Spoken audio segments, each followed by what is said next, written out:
that you get the same Partial derivatives? partial derivatives? What? No, not partial derivatives. No, no. Let's not go to partial derivatives yet. Slow down. Why are they making me do this? The partial lifting of a chain thing.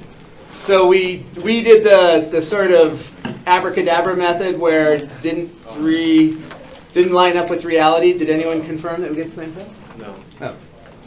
I trust you. Wow. Okay, let's go to force and pressure. So this is our last application. It's very similar to what we did in finding the work done in draining a tank. It's almost identical. There's only one thing that's different. We have area instead of volume. The only thing that's going to be different. So let me take you back to this page where we have all of our formulas, top of this page. And let me just remind you that when we're finding work for draining a tank, we use the acronym ADD volume. So that gives us work. The units all work out just as they're supposed to and give us Newton meters for work or joules. And the problems we're about to do where we're finding the force on the wall of a dam, that's going to be this. We're finding force, and we know that force and work are related by work equals force times distance. And so if we wanted to get to force from work, we would need to take away one of these distances here. If we take away one distance, then we're going to be down here at force. Okay, so force is work times distance. Excuse me, work is force times distance. So if we multiply this force thing here by 1 unit of distance, the area becomes volume, and we have that equation up there. So they're exactly the same, except that the one for work has one extra dimension of length, or the force has one less dimension of length. Whatever makes the most sense to you. Or whatever makes some sense to you. All right, let's look over here then. So we are dealing with this hydrostatic pressure. So the most interesting thing that comes up when we're studying the force on the wall of a dam. So here's a dam. Let's suppose we've got some water behind it. Let's suppose we have, I don't know, let's say we have 50 meters of water behind the dam. Did we talk about this already? I can't remember if I mentioned this one fact or not. This is an interesting fact. So we've got the wall of the dam, and we've got 50 meters of water pressing on it. What about if we increase the size of the reservoir behind the dam? Let's suppose we add another 50 meters of water. What do you think that does to the force on the wall of the dam? Adds more force. Doubles it. So I hear a double, I hear a nothing. Anyone else? Nothing. You think we could add more water behind it and not have it increase the force on the dam? You're damn right. I learned that in engineering class. Yeah, exactly. And so this is what hydrostatic pressure is all about. The molecule of water is pushing in all directions with equal force simultaneously. So it's kind of like if you could envision two films of molecules that are pushing on each other, kind of counteracting each other. If we had 1 inch of water along the dam wall, or we have 1 mile, the force is the same. So if you're going to go ahead and build a dam, you might as well build a reservoir that's as massive as possible, because if you keep adding depth, or maybe depth is the wrong word, if you keep adding distance behind it with more water, doesn't matter. The force on the wall stays the same. So it's a little bit mind-blowing, because it feels like if you have more water pushing on it, well, it's not really pushing on it. It's pushing this way and it's pushing that way, and they're sort of counteracting each other as you go domino effect backwards. So, okay, so that's what hydrostatic pressure is getting at, is that we really just need to be looking at the face of the dam. That's all that matters. So we are going to be looking at horizontal strips, and we are going to find the force along a horizontal strip, and we're going to do the Riemann sum thing. We've got all these strips across the dam. We're going to find the force along each strip. The pressure horizontally will be the same. You go across, if you go to a particular depth, the pressure is constant. So along our horizontal strip, there's going to be constant pressure we'll figure out the force done there, force done along the collection of horizontal strips, add them all up, and that'll be the cumulative force on the wall. And that tells us how thick we need to build it. So, the formula, again, it looks just like the one we've been using. It's going, well, there it is in its crazy form. We'll write it in the other form. But let's take a look at the units here for a minute. When you think about pressure, most of us think about pressure as force per unit area. Like that's our experience when we go into a pool. You can feel sort of force per unit area all around your body. If we solve this for F, we see that force is going to be pressure times area. And that's kind of how we should focus on our integrand. Our integrand should end up with units of force. And the way we're going to end up with units of force, same idea, pressure times area. So, and the pressure is ADD. So in our formula that we had ADD already, it's the same ADD, and that ADD, in this context, will have units of pressure. Let's come down to here. So, and let's point out that this is the area of a strip. It's not the area of the whole wall. It's the area of the strip. The area of the strip is the width of the strip multiplied by dy. So it's a very thin area, little area. Width across multiplied by dy. That's it. So it's not the area of the whole thing. Sometimes units of pressure are given as pascals. This is the way that most of us think about pressure. That's the easiest way to keep your units straight because we think of force per unit area as pressure. But you can, if you do all the cancellation of units, you'll see that this turns into a kilogram per meter times second squared. It's also called a pascal. We won't use that word in this class. You'll use it in physics. And then newtons and density are what we've already seen.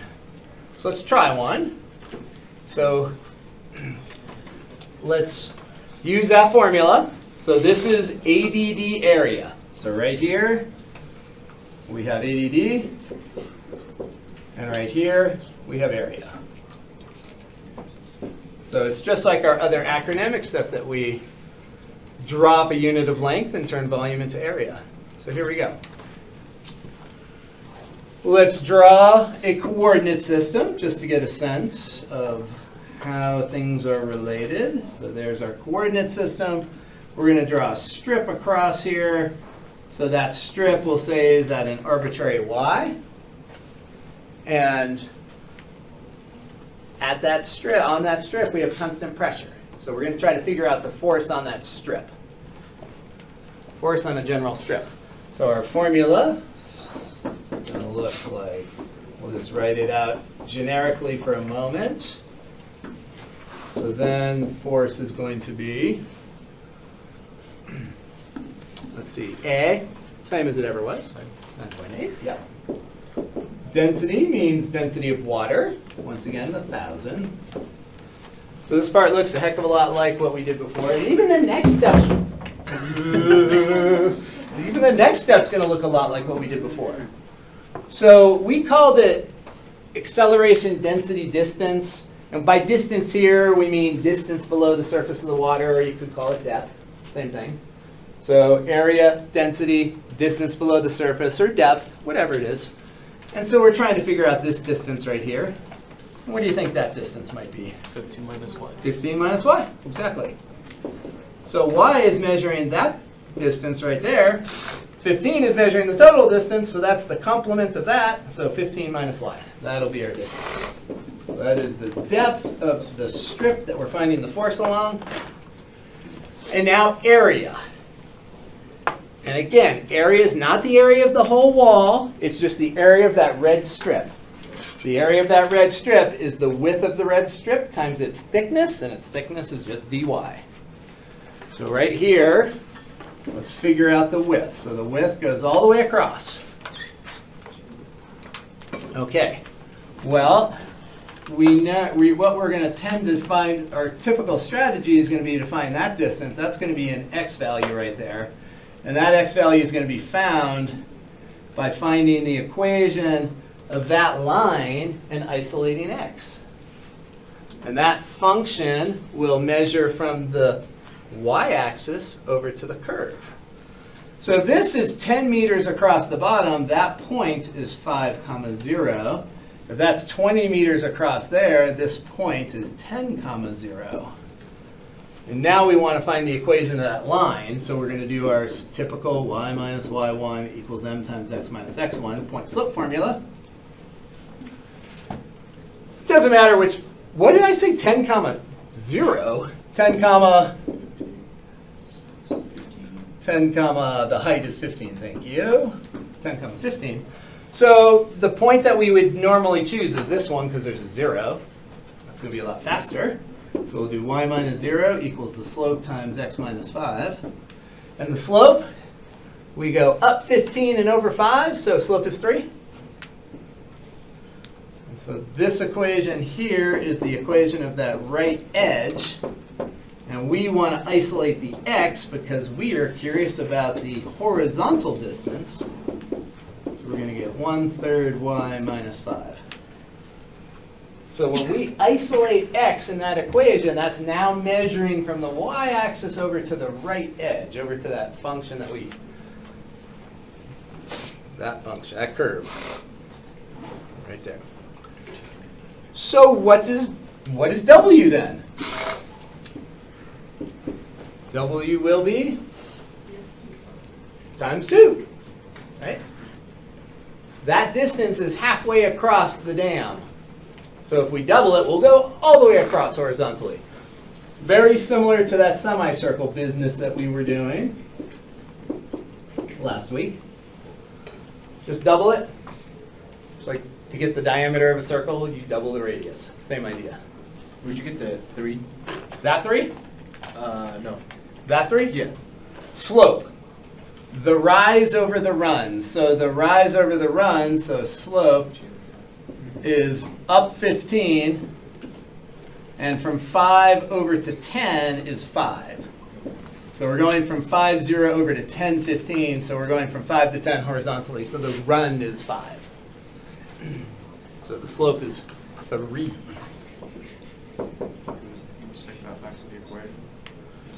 And so let's see, so now we're going to put that in up there. So 2 times, so this is the width. 2 times 1/3 y minus 5, and then we multiply by dy. So this whole piece, this is area right here. Width times dy is area.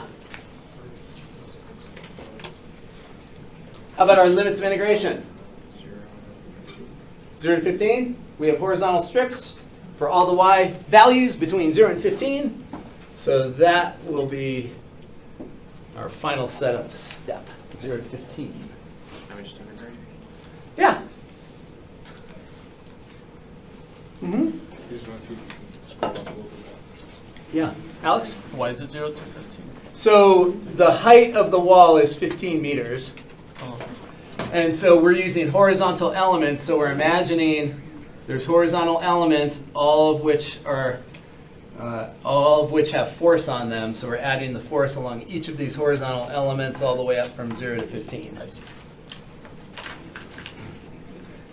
So we're assuming that the water is all the way to the top of that.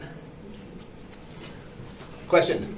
And that too is just because you had to, for symmetrical, right? Yes, that's right. Yes, Symmetry. from symmetry, that's right. Oh, we can pull out the 2 also. Let's just pull out the 2.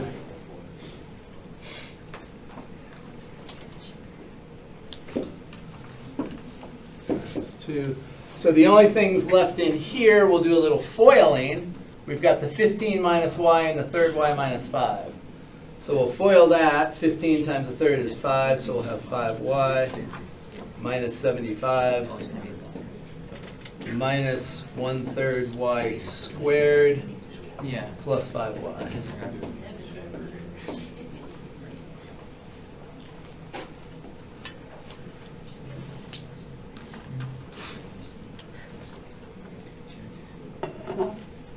All right, any questions on any of the setup steps? The integration is trivial, right? It's just integrate in as quadratic, but the setup is key. So when we were solving for x, the y is equal to 3x minus 15. Below it, is that correct? Dx is equal to y. Ooh, I what thought should was it be? 5. Plus 15. Plus 15, thank you. Yeah, everyone see that right here? I added wrong. If we add the 15 to the other side, we have y plus 15. Can't believe no one else saw it. Did anyone else see it? It's so easy to miss an error, miss a sign error. Yeah, thank you for pointing that out. Everyone agree with that? What about the width? Yeah, the width is going to have, so all of these, so this should be a plus. Yeah, thanks for catching that. Oh, we would have come up with a dumb answer. And so right here is plus, right there, from that. And so when we do our distribution, this is going to be 15 times a third. That's still 5y, but this is going to be plus 75, foiling. This will still be negative, but this will now be negative instead of positive. Good catch before we went too deep.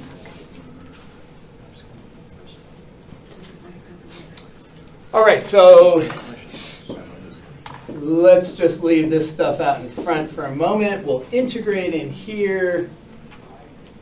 Do the 5y's really cancel? Because that's 5y, that's my, yeah, those cancel. Those are gone. Okay. That makes it even easier. All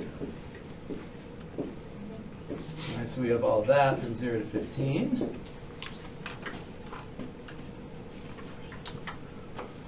Plugging in 0 doesn't give us anything. Let's see. So if we plug in 15 here, we're going to get 70. No, we're not. We're going to get a whole bunch of things. We're going to get a lot. Let's just write it out and then we'll type it into our calculator. It would be 375. Yeah, I'm going to type it all in at once so that somebody else type it in too. Make sure we get this right. 75 times 15.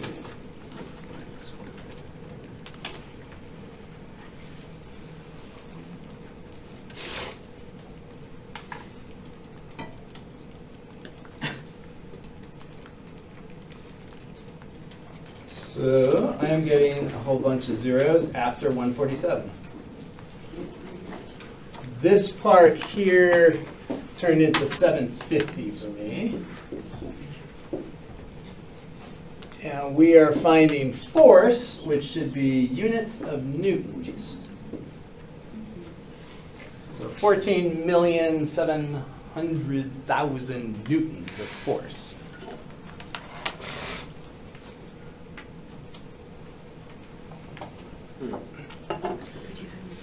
All right, any questions on that setup?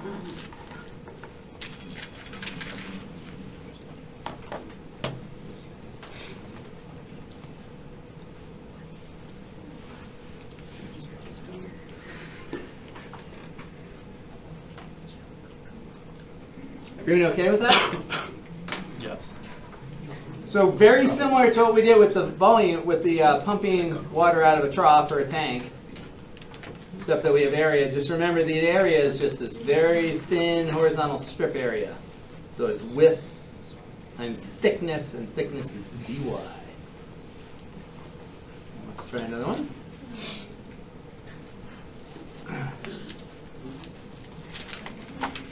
Okay, so here we have water pressing against upside down triangle.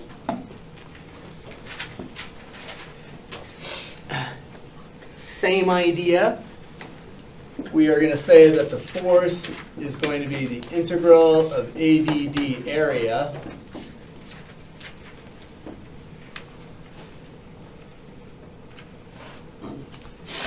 So for us in this particular case, we're going to have force equals integral of 9.8 multiplied by the density of water, 1,000. So that's AD. And then the second B is going to be found by looking at a representative strip along the wall. And that representative strip we are going to say is at height y. So that's this distance right here. That's y. So how far below the surface is it? 20 minus y. Perfect. 20 minus y. Oh, I looked at the wrong number. Thank you. You said it right. I saw the 20 and I wrote 20. Okay, so 30 minus y. Good. Now we have the area of the strip. The area of the strip is the width of the strip, so that's that w, multiplied by dy. So we need to now just think about putting in a coordinate system right here. Well, this is pretty easy because this diagonal line goes right through the origin. And we know that a line through the origin has equation y equals mx. So this will be y equals mx. The slope is the rise, which is 30. And let's see, this point is going to be 10 comma 30. So we're going to go up 30 and over 10, so the slope is 3, right? Yep. So then we isolate x. X is y divided by 3, so x is measuring this distance. So that means w is 2y over 3. 2y divided by 3.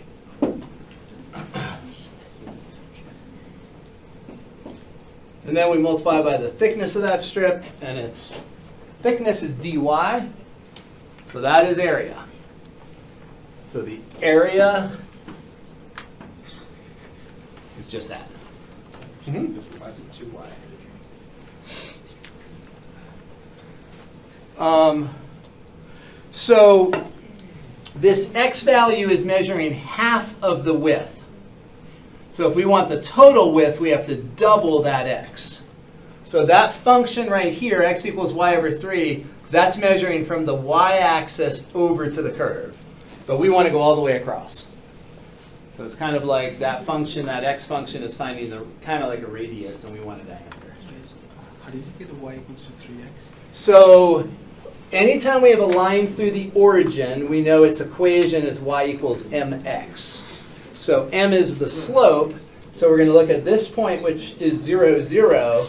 And we want to know the rise over the run to get from this point to that point. So the rise is 30, and the run is 10. So it's 30 over 10. You see it? So that'll give us our slope.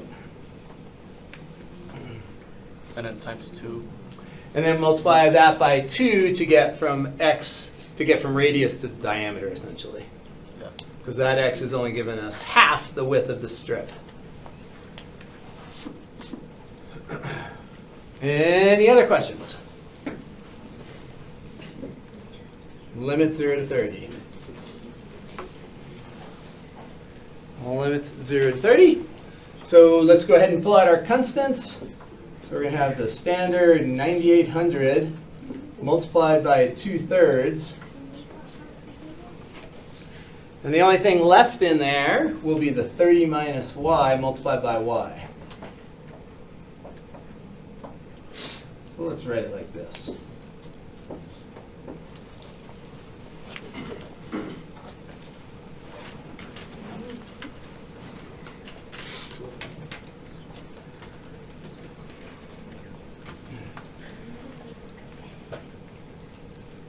So we'll do our integration part. We may or may not want to multiply the 9800 by 2 yet. Let's just wait. There's a chance we'll have some sort of cancellation. So we'll end up with 15y squared minus y cubed divided by 3 from 0 to 30.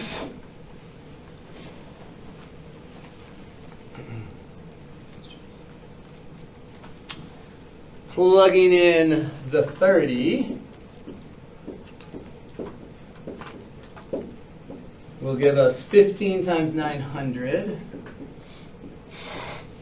minus, so there we have 30 cubed. And I see that we're going to have a common 900, so I'm going to just square the 31st. That's going to give 900 if we do y squared. And then there's one more 30, and that 30 divided by 3 is 10. Right? 30 divided by 3 is 10, so we'll simplify it that way. And then we know 15 900s minus 10 900s is 5 900s. We'll just simplify that a little bit. So that's going to be times 5 times 900. Then we just type it into our calculator. We can do a little simplification first.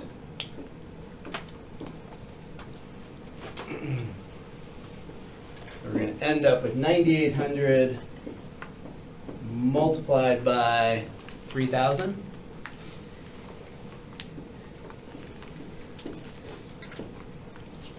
Whatever that gives us.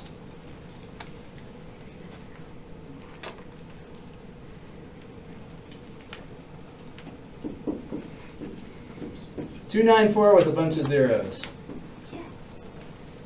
Did it work? How'd you get 900 times 10? So here we have 30 times 30 times 30. 30 times 30 is 900. And then the third 30, I'm going to divide out that 3. So 30 divided by 3 gives that 10. Does that make sense? So if we have 30 times 30 times 30 divided by 3. So multiply those two, cancel that. Question? Wait, never mind. I figured it out. Good. Awesome. Anyone else? Question?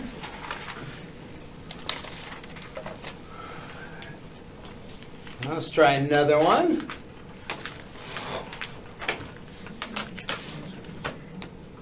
A window in a pool. Oh gosh. Circles. No, not circles. Yes. Okay, circles. Circles are always the hardest. So when we look at this circle here, we're told that we've got this window in the bottom of the pool. It's got a radius of 1/2. So the first thing we want to do is find the equation of that circle. Question? I just had a question on the last answer. If there's Sure. a ton of zeros, is it okay to go into scientific Sure. or engineering notation? Yeah, that's fine. Totally fine. Yeah. Was that your question or Gerardo's question? It was my question. But Gerardo was thinking it. Is he He smart? was thinking it? He likes scientific notation. Okay, so everyone agree on the equation of that circle right there? So we know the general form for the equation of a circle is x minus h squared plus y minus k squared equals the radius squared. And if we take this circle of radius 1/2 and its tangent to the bottom of the pool, the center of our circle is 0, 1/2. So that's the equation of our circle. And once again, we want to solve for x. We're looking for that chord length. The w is all the way across this circle. So w goes all the way across. It's the width of that chord. So that's an x direction. So we're going to take our circle equation and solve for x. And that x is giving us the equation for the right half of this circle. So the right half of this circle is going to be, and we can simplify that. We can do what's known as foiling. So we can FOIL this out. So we're squaring this.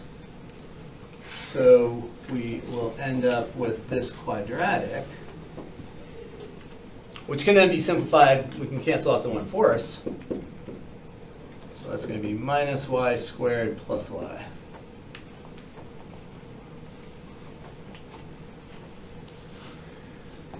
All right, so that's the right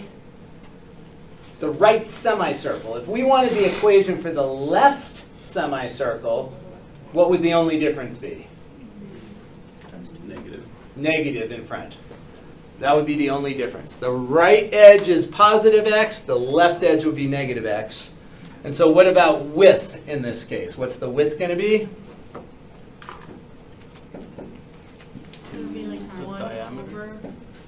Say that again? Is it going to be 1 over the square root? So if this, tell me this, if you look here, so this x value here, that's measuring the distance from the y-axis over. That's what that x is measuring. So if we want the total width, we're just going to double that. Yeah. You see it? Yeah. Oh, good. I was thinking like up and down for some reason. Yeah, turn your head sideways. Yeah. Yeah. But Yeah. We'll go up and down in a moment. Yeah, so this is going to be super common for all of these force problems. Find kind of a radius and double it to get a diameter. What was K? Like, yeah. K is the y coordinate of the center. So the center is at 0, 1/2. So the x coordinate of the center usually is called h. Y coordinate of the center is usually called 1/2. So it's x minus 0 plus y minus 1/2.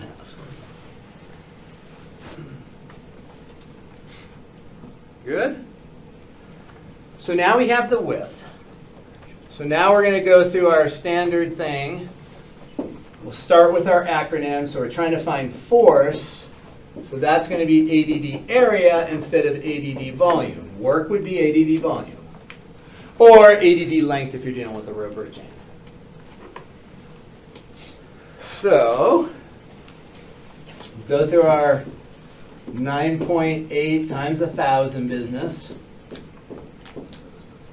How about distance? What is the distance of our representative strip? 1 minus y. How much minus y? 1. 4. So this is at the bottom of a pool that is 4 meters deep. So if the water was only to here, we would do 1 minus y. And so this is one of those interesting things about hydrostatic pressure, is that the water, even though this water up here is not physically pressing on the window itself, it's contributing to the pressure that is pushing on the window, right? So this whole wall here has pressure on it, but we're only focused on the window. And so the pressure down here still depends on the water above it. So that distance below the surface of the water is 4 minus y. So that 4 meters of water above is all going to matter. Is that okay to everybody? Or at least, does it make sense? Why would it be 3 plus y? So the coordinate system that I'm using is right here. So this whole distance is 4. This distance is y. So a lot of it depends on where you put your coordinate system. So if you put your coordinate system so that the x-axis is the bottom of the pool, the y coordinates, the y values are measured up from the x-axis. So y is that distance. 4 is that distance. So the complementary distance right there is going to be 4 minus y. Make sense? And then, now the area is the area of the strip. Area of the strip is the width of the strip times the thickness of the strip. The width of the strip we said was minus y squared plus y, something? Minus y squared plus y. Times 2. And then we have to double it. Thank you. Times 2. So the x value is that square root, and then we double it, so we have a 2 right in front of it.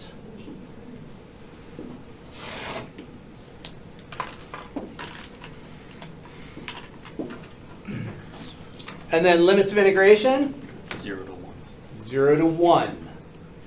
Because that's where the strips are pressing against the window. The window has a diameter of 1. So 0 to 1, we're just finding the force on this. So we're going to integrate from 0 to 1. We're physically looking at the window, and there are horizontal strips of force from 0 to 1 based on the coordinate system that we chose.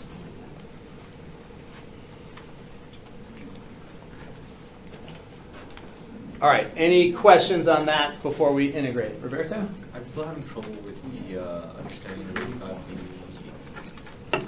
equation of a circle.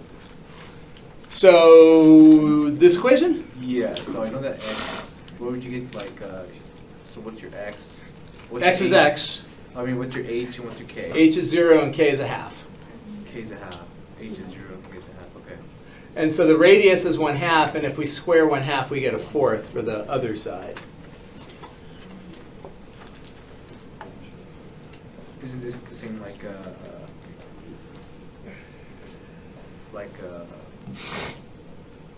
I see where you're going on this one. Yeah, okay, I see where you're going. So then here we have to solve for X, so we subtract that over, and then we take the square root of both sides. Okay. Does that make sense? Yep, that makes sense. Okay, so this is going to get funky. Funky force. Here we go. All right, let's pretend it's not going to get funky. So let's just be optimistic. Now, we see that square root, and we see that there's a y on the outside of the square root. So we think what integration technique? U sub. We think U sub. What is the derivative of the inside there? Negative 2y plus 1. So we know that with substitution, whether we let u be what's inside a square root, or if it's up in an exponent, or if it's in an angle, any of those u sub setups, the derivative of u needs to be on the outside of whatever we're dealing with. And so if the derivative in here is minus 2y, and I look right here, I see a minus y, not a 2y, what we could do to sort of help ourselves out is combine those two. Right? When you're multiplying, you can multiply in any order, associative law of multiplication. So we can just group those two together and multiply. Then we'll have a negative 2y, which will match the inside's derivative. So let's do that. So we'll pull out the 9800, but then we're going to write this part as 8 minus 2y. 8 minus 2y. Quantity multiplied by the square root.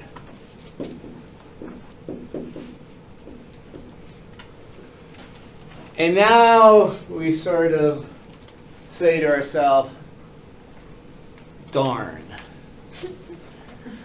Or maybe something more dramatic. Why are we experiencing some anxiety? Because we don't have minus 2y plus 1, right? It's like, oh, I almost said a bad word. But it's a foreign word, so it doesn't really count, right? Good. Right. I was going to, it begins with a B. Bollocks. Okay, so it doesn't quite match. Let's come over and look at our u sub. What we are. This is what the natural thing to do would be that. And when we look at our derivative, we have this minus 2y plus 1 times dy. And it doesn't match there. And of course, you could rewrite this so that it's 1 minus 2y, right? Commutative law. So that 8 is the problem term. But we know how to break things apart. We know how to rewrite things creatively. Right? Math is littered with creativity. It's all over the place. Does anyone have a problem with writing 8 as 7 plus 1? No, but that's good. If you have a problem with writing 8 as 7 plus 1, see me after class. Okay, so if we rewrite 8 as 7 plus 1, then we see that, okay, now we've got this 1 minus 2y, which is matching this over here. So that's all good. So what we're going to do is just be optimistic. Hope for the best. We are going to take this square root piece and we are going to distribute it to the 1 minus 2y, and we're going to distribute it to the 7 so that we have two separate integrals, and hopefully they'll be integrable, or at least close to being integrable. So let's see. So we have 9800 multiplied big bracket.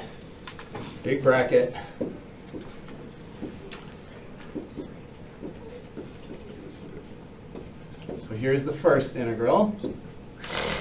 That one looks pretty gnarly. The second one looks pretty sweet because the second one has the du right out in front of it, so this one's going to work out really well. All right, so any issues with that algebra?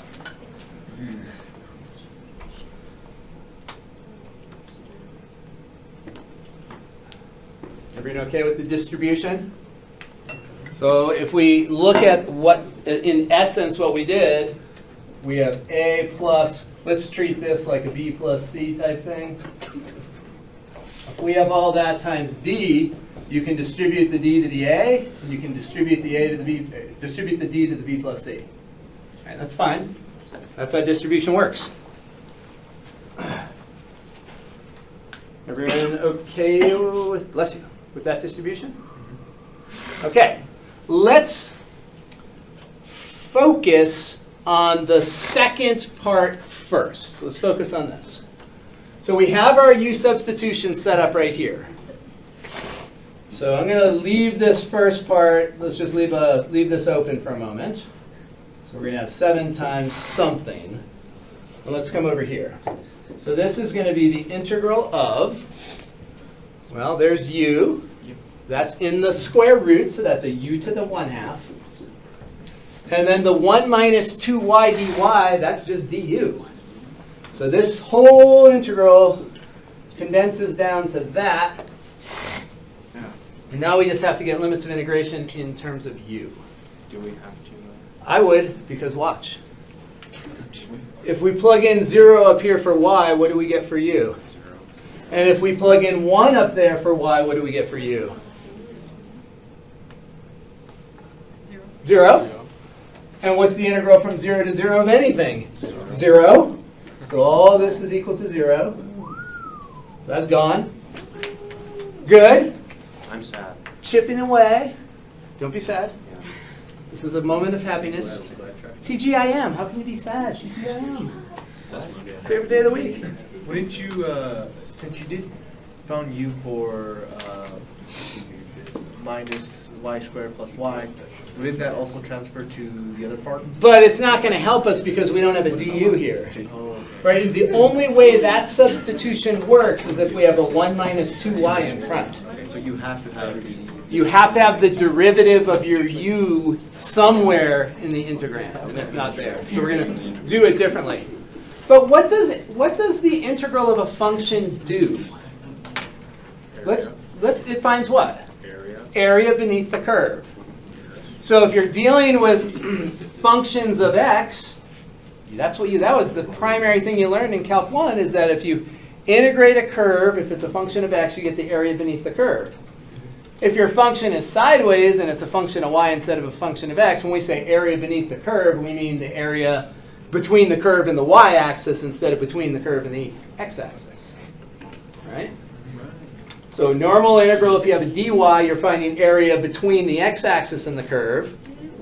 If you have a if you have a dy, maybe I said that backwards. If you have a dx, you're finding area between the curve and the x-axis. If you have a dy, you're finding the area between the curve and the y-axis. So this geometrically means, what is the area between the y-axis and that curve? Well, we know what that curve is. That curve is right there. It's the right half of a circle of radius 1 half, centered at 0,1/2. Right? This red curve is that function. If we integrate this function right here, this red curve, if we integrate that from 0 to 1, it's going to find, that integral means the area between that curve and the y-axis. That's what that integral means. So it's the area of that semicircle. If you integrate this curve, the red curve, from 0 to 1, you are finding the area between the y-axis and that curve. You are finding the semicircle's area. We know what that is. 1. Maybe. The radius is 1/2, so it's going to be times pi r. The radius is 1/2, so pi r squared divided by 2 because it's a semicircle. pi r squared divided by 2. So no, it's not 1.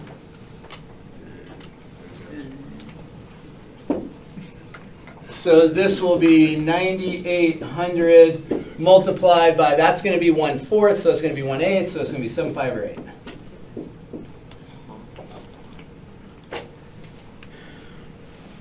And then we just simplify that. So we have to, there's some times where the algebra method is easier than the calculus method, and there's other times where the calculus method is easier than the algebra method. In this case, the algebra method is dominant, dominates. Take that, calculus. So 85/75 pi.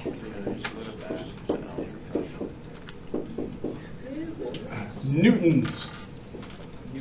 PSI.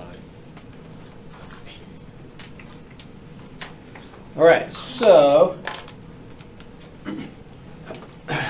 definitely a complicated problem, more complicated than I would give you on an exam. That takes a little bit of ingenuity, takes a little bit of, okay, let's look at this another way.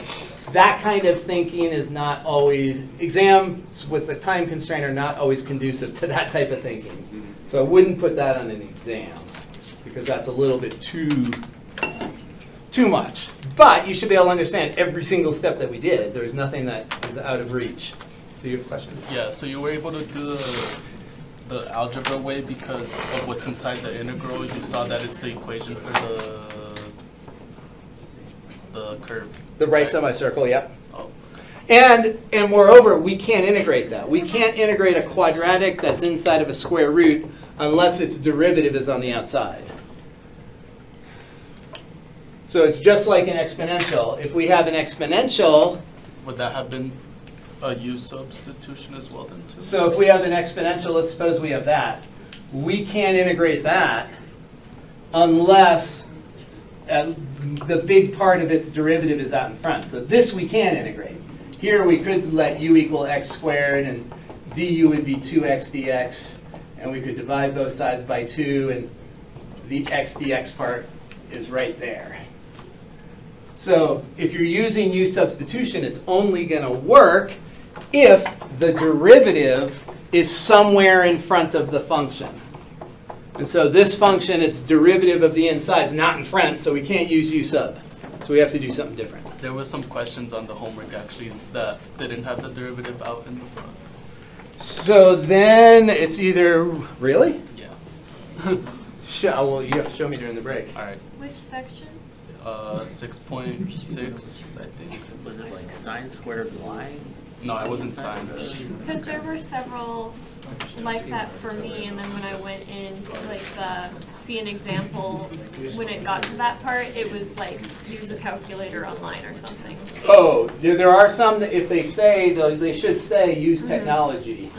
There's somewhere there that aren't Yeah, it's integrable. labeled in the. It's labeled that you have to use, some No, sort of. it was after those. Oh, all right. I want to see that one, Roberto. Couldn't you just make that into 1/2 and then integrate from there? Say that again. Make which one half? The square root of negative y squared plus y dy. And make it what? Couldn't you take that integral, the square root and make it into a power, and then integrate from there? No. No. Because that only works if the base is linear.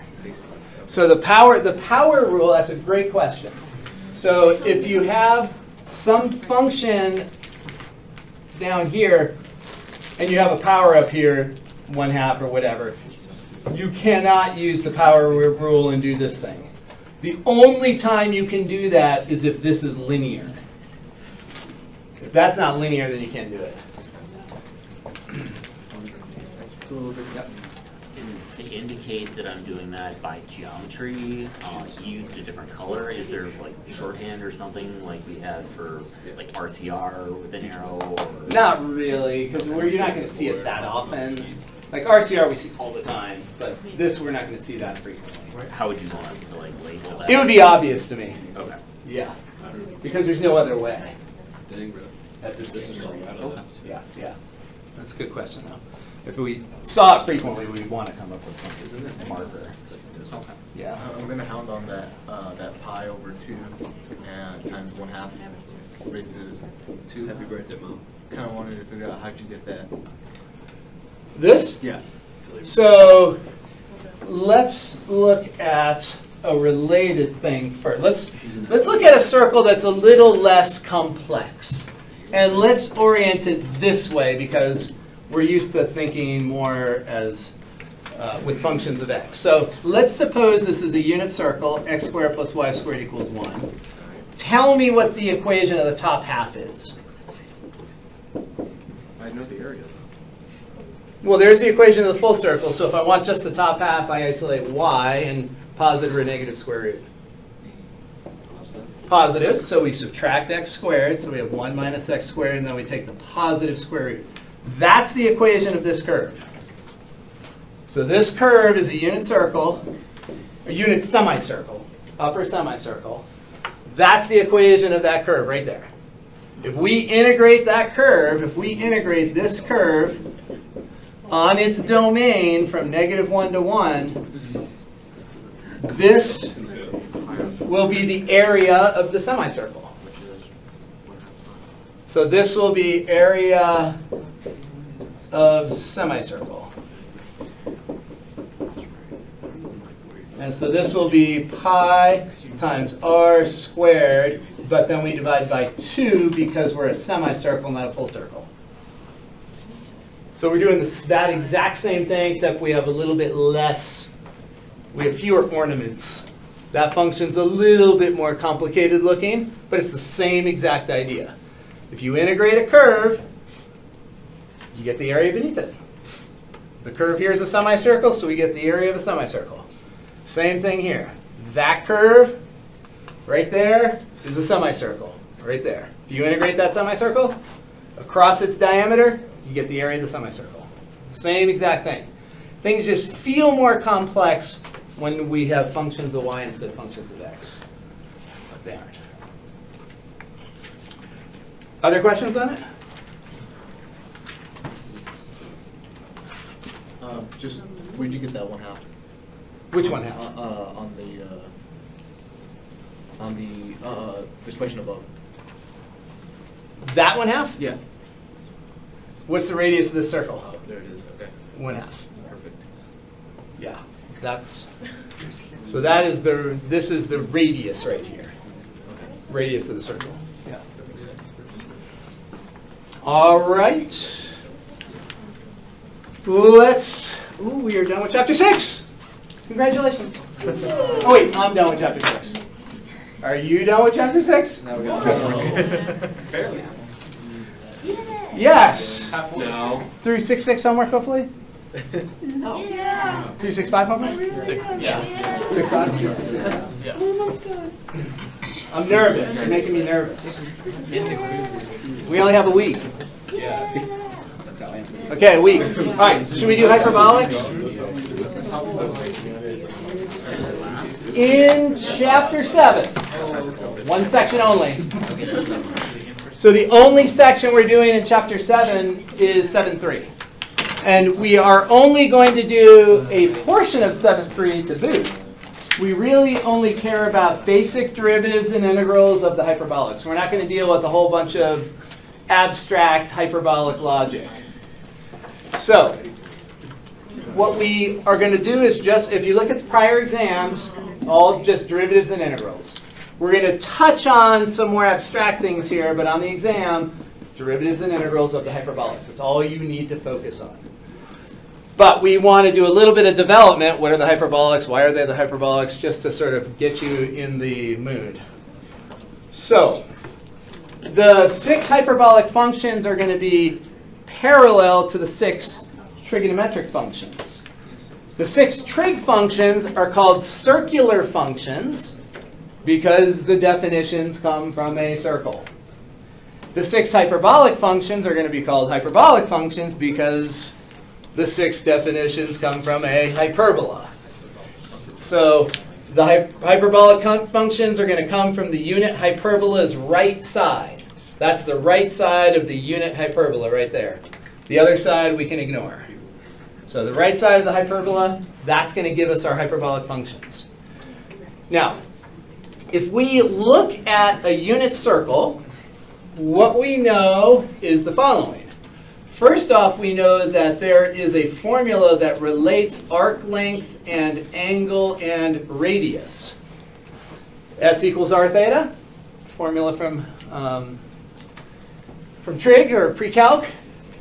And if you're on a unit circle, the radius is 1, so then s and theta are equal. S is this arc length right there, and there's the angle. They're calling it t here. So the t for the angle is the same as the t for the arc length. They would have different units. If you're measuring distance around the side of a circle, it would be t meters, perhaps. And the angle would be t radians, but the magnitude of those two numbers are the same. And this is why in the old days, if you look at books, they always talk about arc sine, arc cosine, because arc and angle are the same, and their focus back then was much more on the arc. So when you saw arc sine of 1/2, they were thinking, what is the arc that has a sine of 1/2? We, in modern math, say, what is the angle that has a sine of 1/2? We focus much more on the angle, on the rotation, than on the distance along the curve. So that's why they use those terminologies more frequently in the old books. So S and theta are the same. Now, we also have a formula for area. We know that area of a sector is 1/2 theta r squared.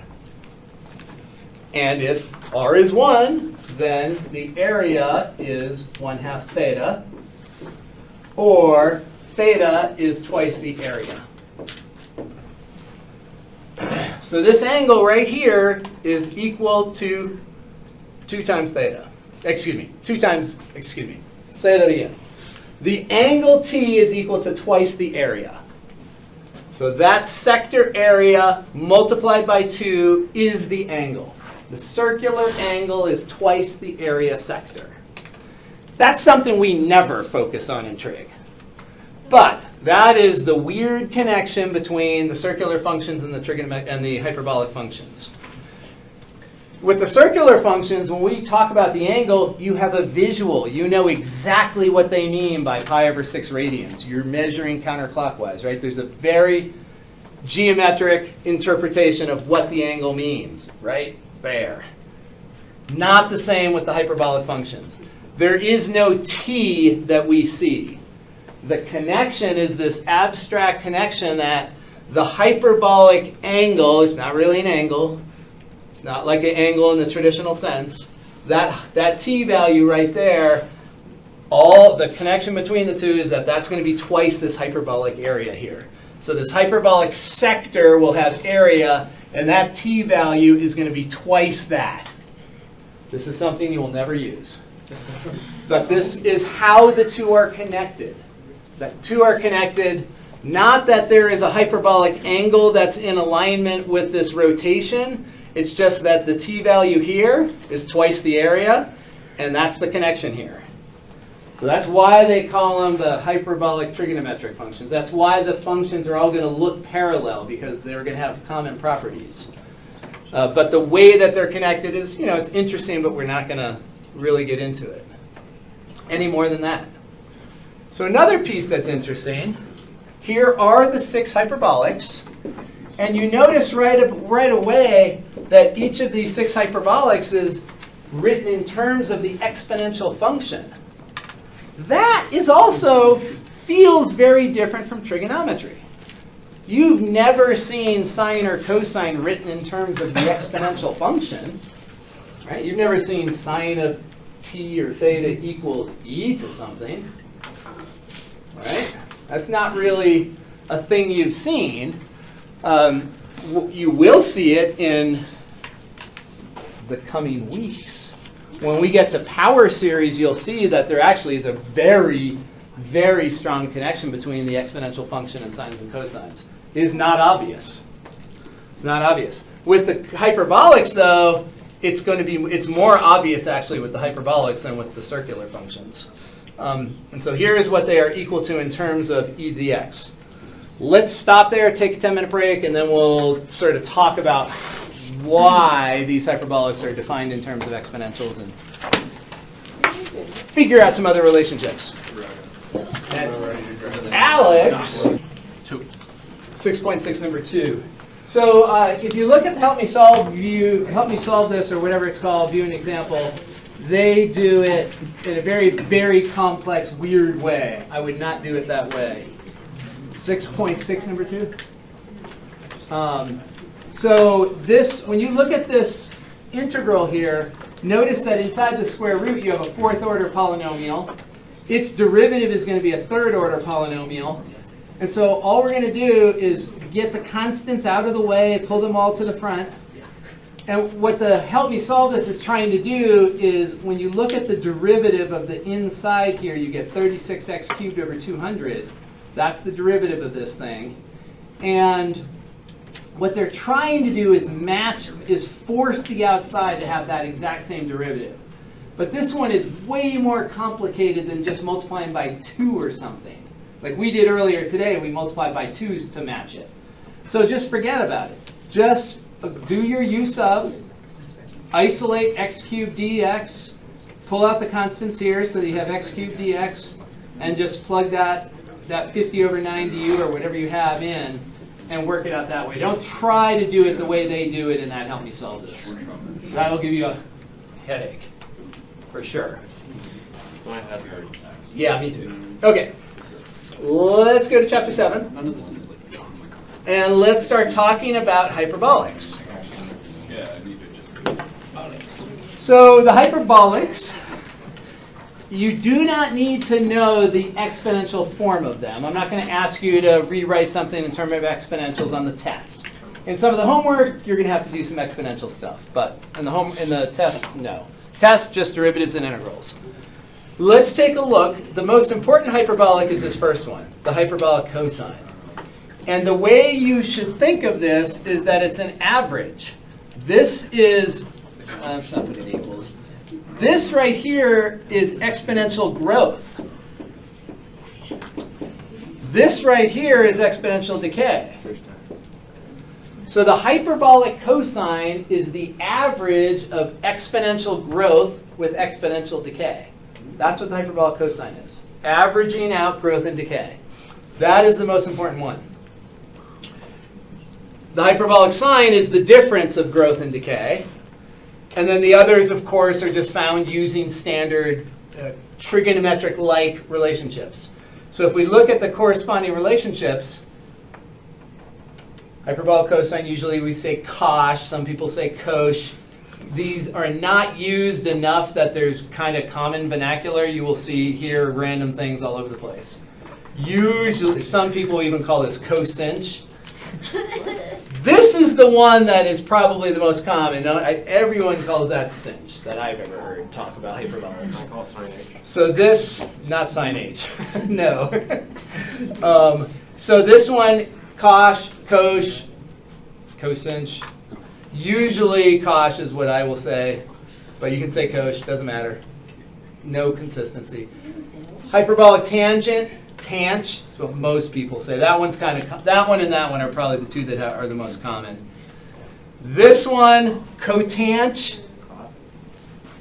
This one, sech, and this one, cosech. Try to say, practice saying them in the tub. Cosh, tanch. Tanch is cinch over cosh.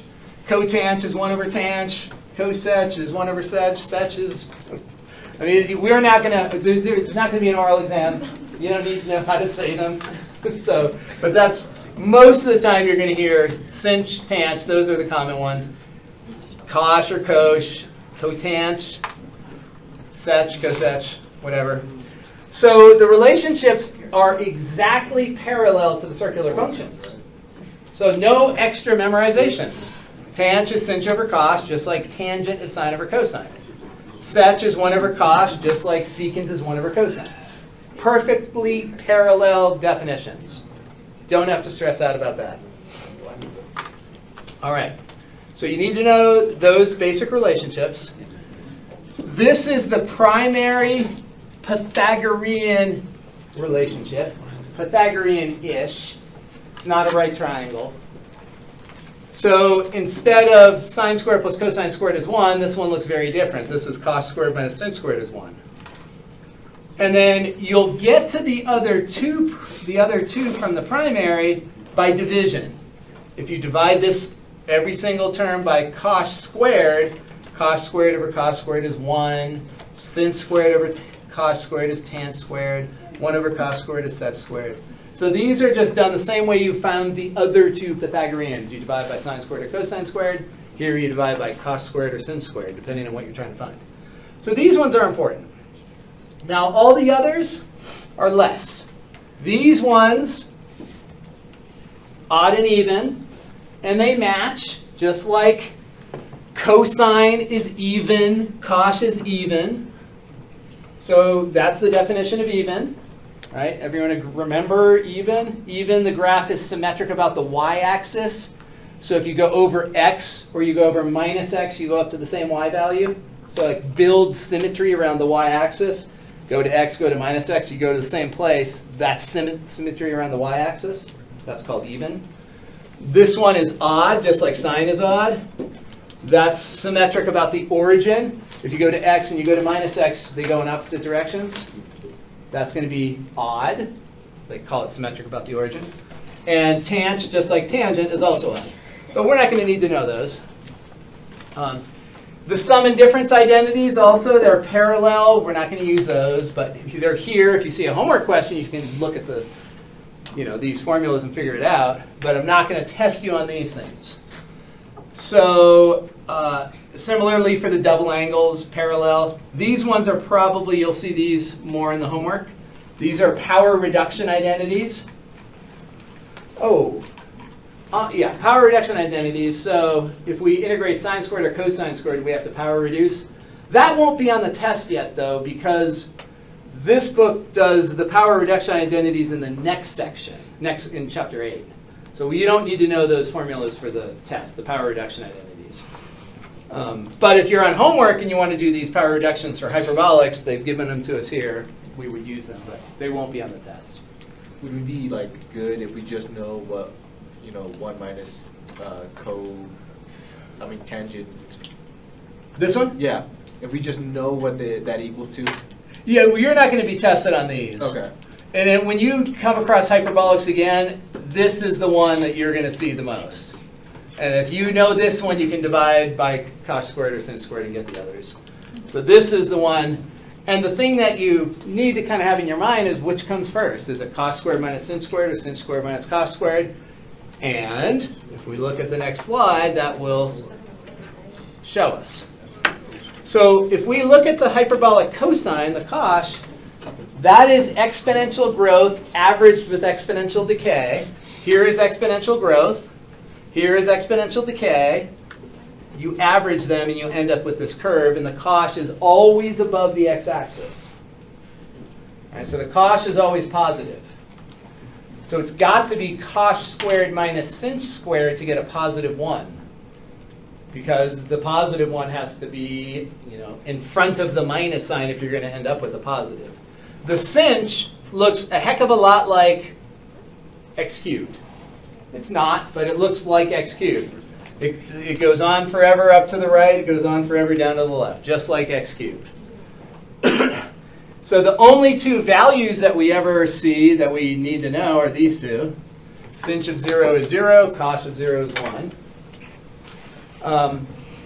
And the cosh has a bunch of important properties.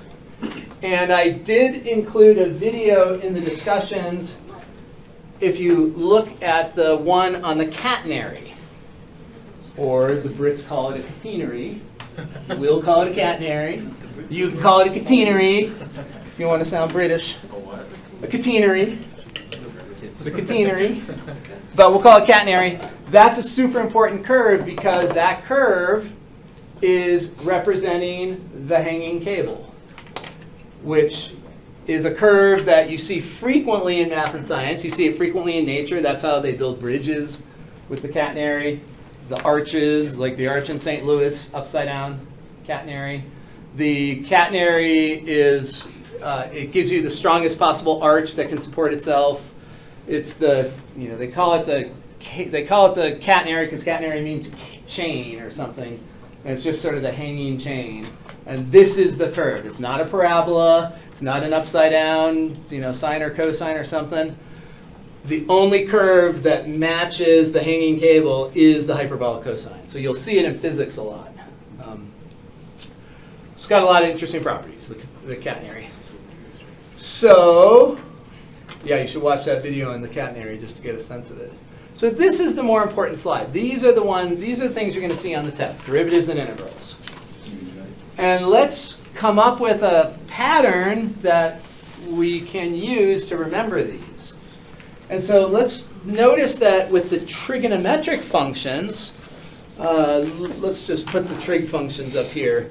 So we know that the derivative of sine is cosine. The derivative of cosine is negative sine. And let's just look at the primary three. So the primary three are sine, cosine, tangent. Derivative of tangent, secant squared. Okay, so one of the patterns that most of us think about with the trig functions and the derivatives are that all the cofunctions differentiate to something negative. If you differentiate cosine, cosecant, or cotangent, all those are negative. The other three are positive. So sine, tangent, and secant all are positive when you differentiate. All right, we have to come up with a similar pattern. It's going to be different here. So with cosh and sinh, they are each other's derivatives. There is no minus that you have to deal with. Okay, so in some ways that makes it a little easier. So with the hyperbolics, the primary three are all positive. Whereas over here, the primary three, you know, we've got the negative squeezed in there with the cosines derivative. So we just have to keep that straight. And the way I remember it is that the primary three for the hyperbolics are all positive, and the secondary three, the three that we tend to see less, those are all negative. So you just have to keep that straight. Should we keep in mind that those are going to be negatives for the examples? Yeah, Okay. definitely. All right. Yeah. And the other thing we all know is that every time we have a derivative formula, we also have an integral formula. If you know a function's derivative, then you know that other function's integral, the antiderivative for that function. So all 6 of these lead us to some integrals. All right, so that's going to be the primary slide that you want to study. That's where your note card should be coming from. So let's try a few of these.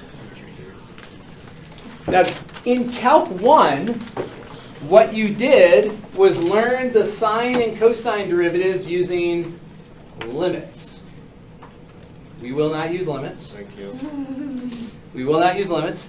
But what you did once you knew the sine and cosine derivative, then you found the other ones using the quotient rule or the product rule or something. Bless you. So that's what we're going to do here. We're going to use 2 basic facts. The derivative of cosh is sinh, and the derivative of sinh is cosh. We're going to use those 2 basic facts and then compute all the other derivatives using quotient rule or whatever we need. So let's look at this one. So we want to show that the derivative of sech is minus sech tanh.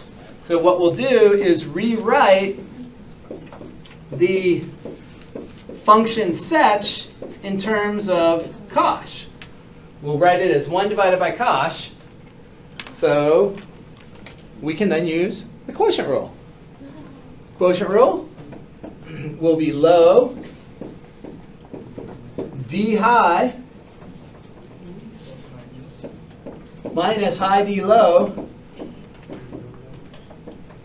over low squared.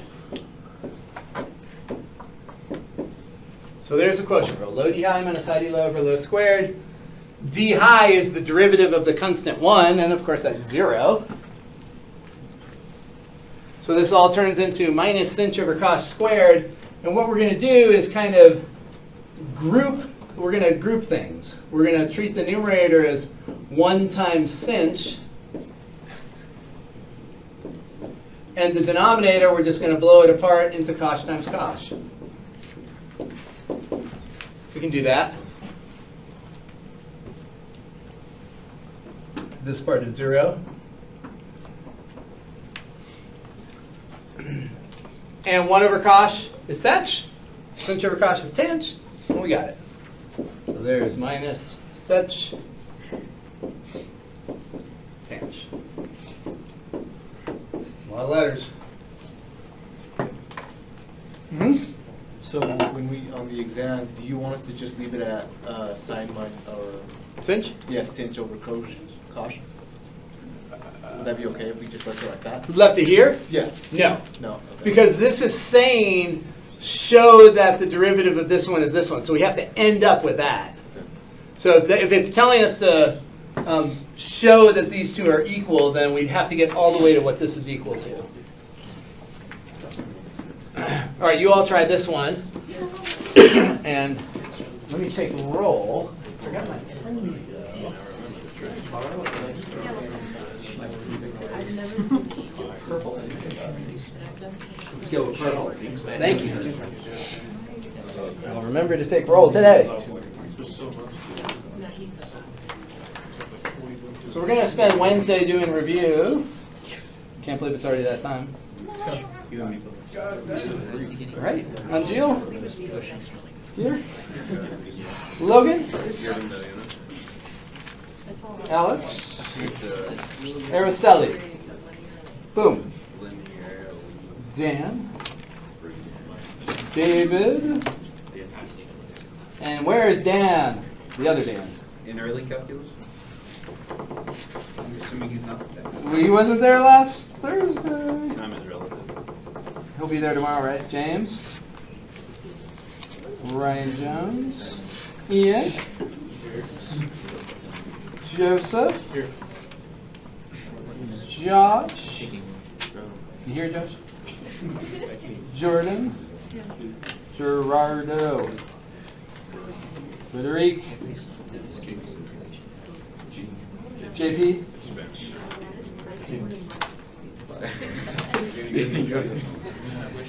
I was talking to your brother the other day. Oh my God. I was like, wait a minute. What is going on here? I discovered an anomaly in the space-time continuum. The no-walks are different. That happens, right? Yeah. Hannah? Justin?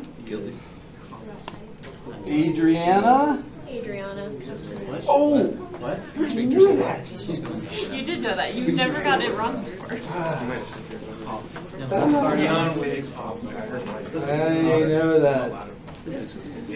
Riley? Dante? Cole? Roberto? Eliana? Celeste? It made sense when I first leave, and then it's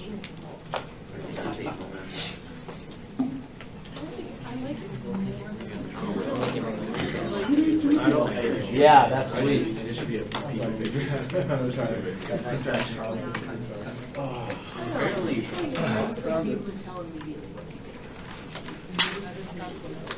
Okay, so no issues, right? Kind of. Everyone's quotient rule is bomb-proof? Yeah.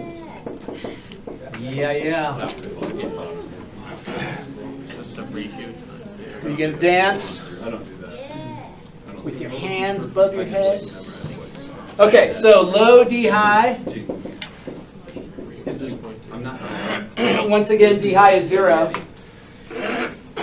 Derivative of constant is 0. Low D high minus high D low I'm in a really weird place right now. divided by low squared. I appreciate that. Once again, we see similar pattern to the one above. That's 0. We just have to parse the denominator so that we can create the two quotients we're looking for. So we're going to have minus 1 over sinh multiplied by cosh over sinh. And 1 over sinh is cosec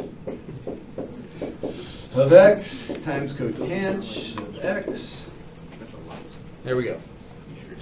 All right, so that's how we can find all the other derivatives. If we have the two basic ones, quotient rule will get us there. What if one of them has like a number in the ratio? What if one of them what? Has a number.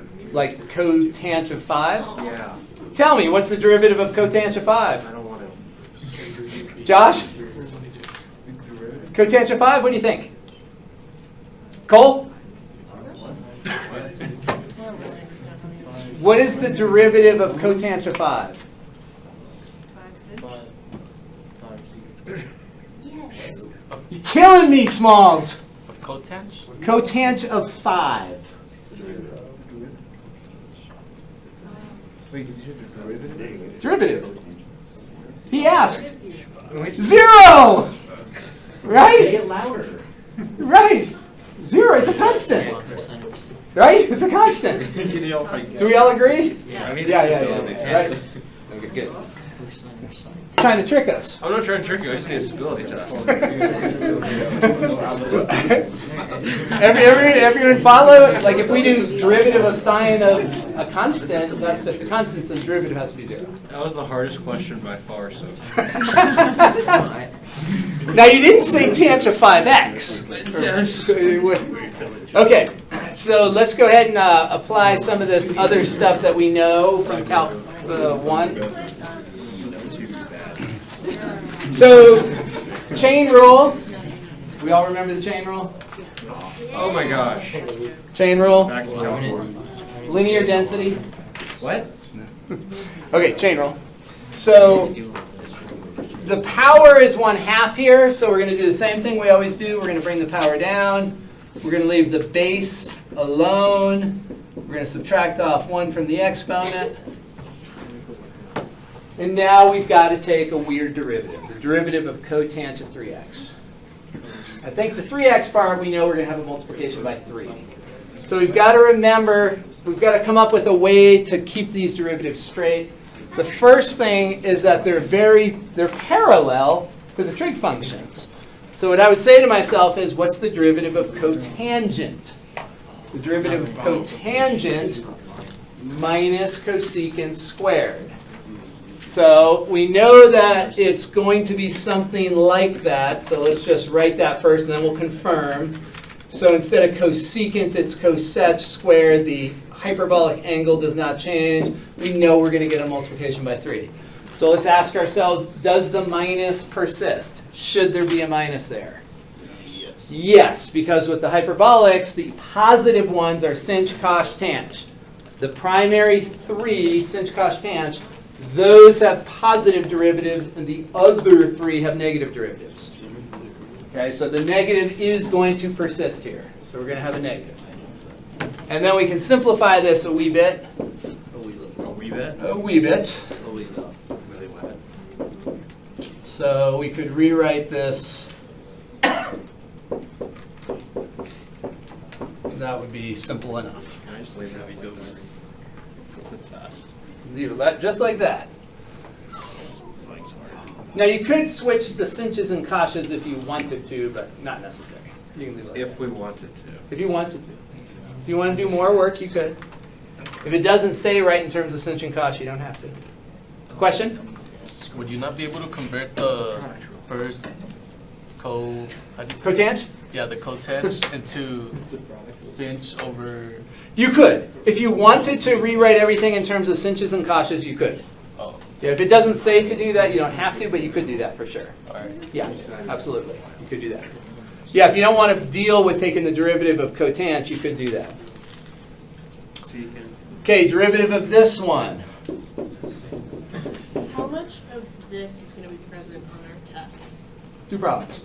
1 derivative, 1 with 2 derivatives, and 1 with 2 integrals. So 2 parters? 2 questions. A, B, C, 4 parts. D, All right, so derivative of that. And I'm done. And just like Think in your head of the derivative of that. See if you can do it. That's a, I can't. 1 over sec. 1 over sec 2 times of 2x. ER. 1 over sec of 2x. Wait, where'd you get the 1 over sec? Which is. Derivative of a log, 1 over the inside. Oh, you did it that way, okay. You can't use the quotient rule. No, I clicked. So derivative of a log, 1 over the inside, multiplied by the derivative of the inside.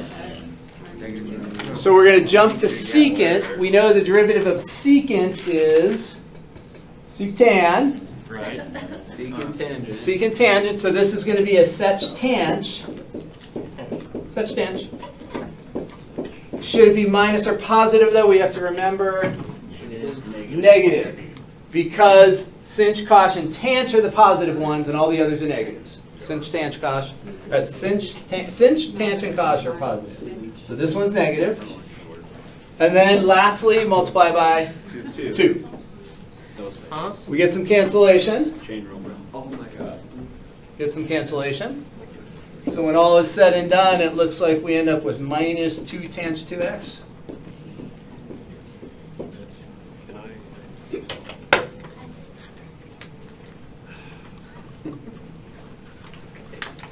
I need help.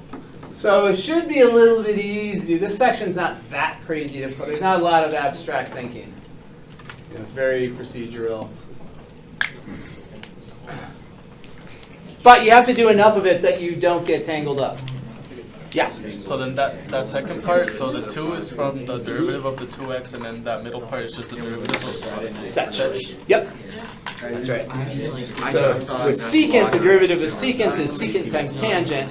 So we know that we're going to have sec-tang, but we need a minus sign for the hyperbolics that aren't sinh, cosh, or tangent. For a non-primary 3. Yeah, he threw you up and down. Okay. Yeah, you're coming back. Okay, let's see. I'll do the first one and you do the second one here. So this is a product rule.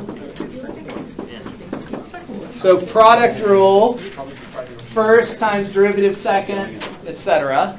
So I'll do this first one. So first, derivative of tanh. We go back to tangent. Derivative of tangent is secant squared. So we know it's going to be sec squared. And then we just have to double check that we have the right sign. Should the derivative of tanh be positive, or should the derivative of tanh be negative? Positive. It's one of the primary 3. All right, so first derivative second plus the derivative of the first times the second. So that is it. There's not a lot of simplification here.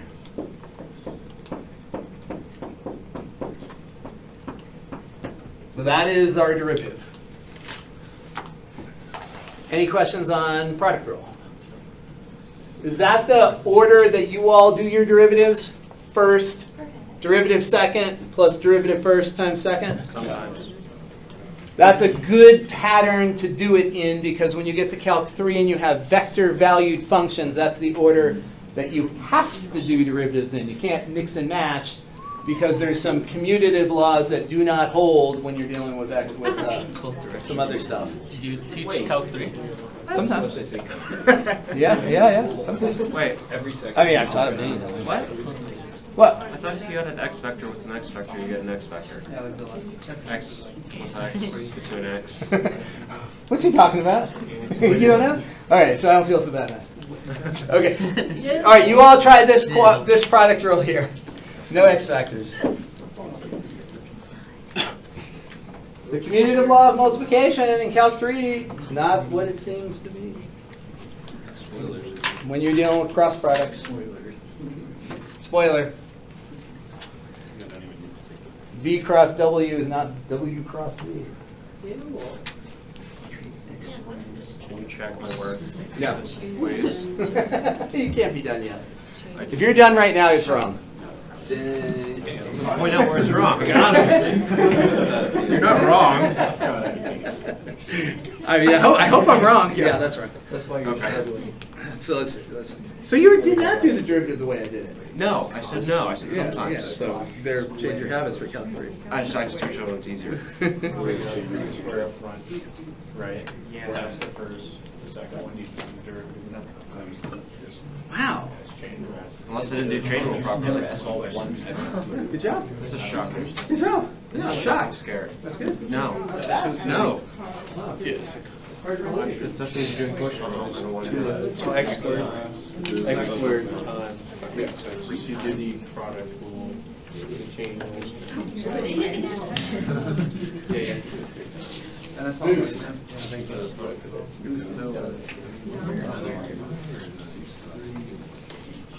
But what you just said was right. It is. Your first function is that one. Second function is that one. Well, yeah. So first derivative is that. 3 times 3. Well, you're just really, you're gonna have a super. Oh, no, that's part of that. Yeah, there you go.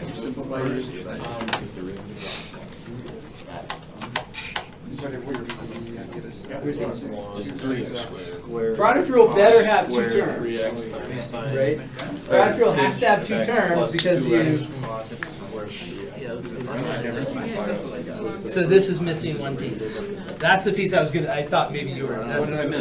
The piece I thought you were gonna miss. Which one? Yeah. I got everything done except. And now this is not the derivative of x squared. Oh, just these two.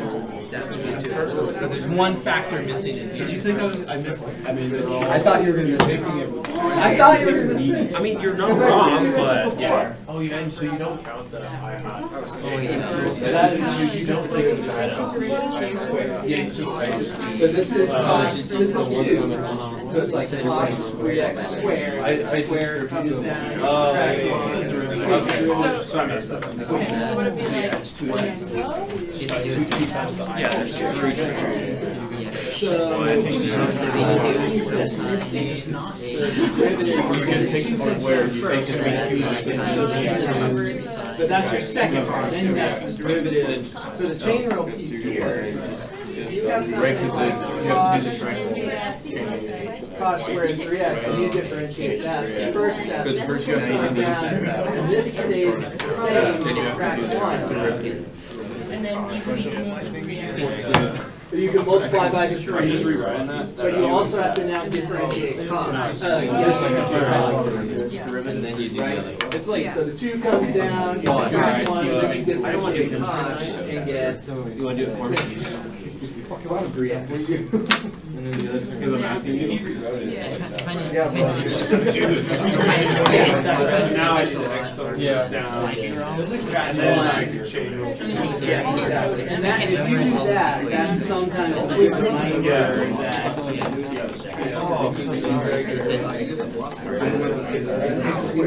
Yeah, you have to memorize the equation. So this should be 2 cos. One, I bring this 2 down. So remember that title that Differentiate cos squared. No, we both used the learning and. Oh, that's all. You got our own. Oh, we didn't get 3 on it. the square. The derivative. He was new to me. He was new here, so that's what I had.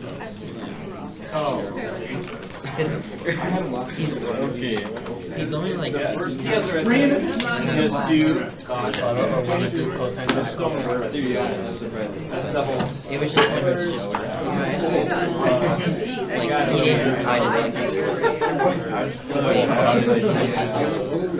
he didn't provide his he didn't do that with us. We had a solar. Yeah, but we had memorized We're trying to prove that. Yeah, we're trying to prove it. And so then change the set to that's the. it's like no thing times. It's like Here's my first. I can What degree are you? Like I bring that 2 down, which is right there. And then I copy it. I could also down. How would you have a way to do that? Oh, yeah. And we usually, I mean, that's how a lot of people. Okay, we kind of just unloaded on the It's just a quotient rule. Just a quotient rule. You remember the quotient rule. Any issues on that? Parentheses, then you have. No, I feel like. You can say You just told him this. It's Google's phone service. Yes. You're just making it more complex. Would it work? Yes. Let's see. Would it work? So you said that is equal to that. So you take that out. So you, because you're, it's not helping because we still are going to have to use the chain rule and the product rule. Like it's not making it, it's actually adding an extra term. Yeah. Well, and so I then scrap that. Oh, okay, let's see. I know, I'm scared about it.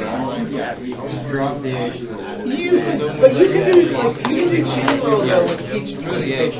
So you can do first, and then when you're differentiating cost of 3x squared, you're taking the derivative of that.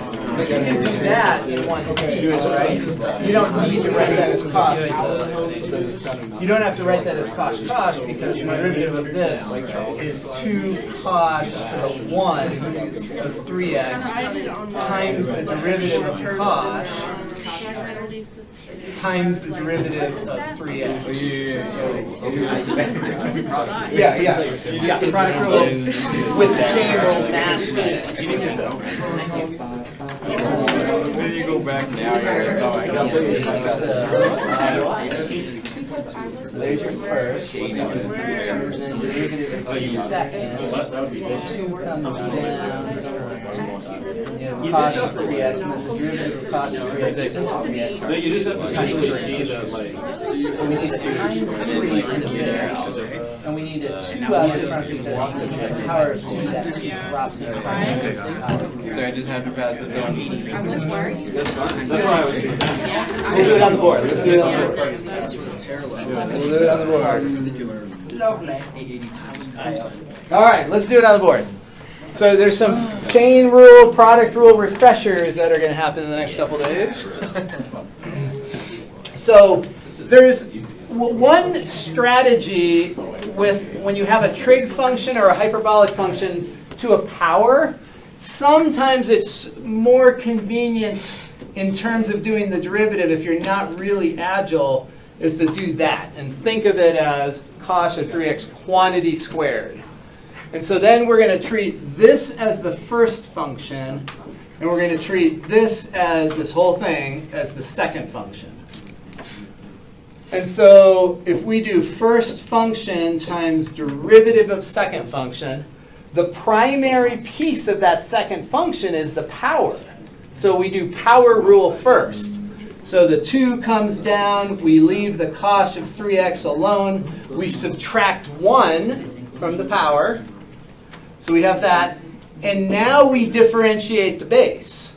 Right? So that's how power rule works. You bring down the power, subtract 1, differentiate the base. And the derivative of cosh of 3x is sinh 3x.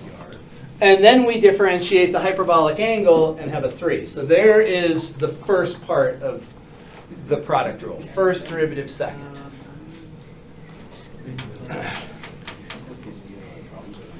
So first derivative second plus the derivative of the first is 2x. And then we just multiply by the second function. And there's not a lot of simplification over here. We just end up combining our constants to be 6x squared cosh sinh.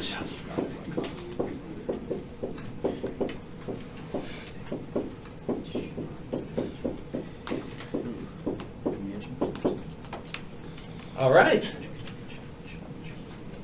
Would factoring out the cosh and the 2x like simplify it, or just like the?